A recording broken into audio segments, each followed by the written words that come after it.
One thing I was surprised about this was that the U.S. hit 3 different sites, as we heard from the president here tonight, not just at Fordo that we've been talking about. They also hit Natanz. Israel has already been striking Natanz over the last week plus now, and they also hit Esfahan. Now, the next big question is, well, several questions. One, is the U.S. going to continue? Is this a one and done? Based on the president's statement, he said completed.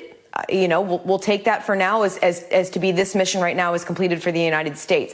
The next question, will Iran respond and how? The biggest concern all along is that Iran, or more likely Iranian proxies, would go after U.S. installations and assets in the region. There's a lot of them right within very close striking distance of Iran. But one thing that the U.S. has going for them, and this is number one, they've started getting some Americans out of there. They've started moving some assets around to get them out of harm's way.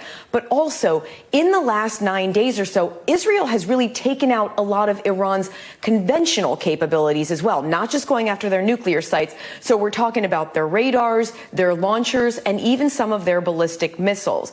The third big concern here is, when you're hitting a nuclear site, or 3 of them, is there potential for radioactive material to spill into the ground, to spill into the atmosphere? Jose?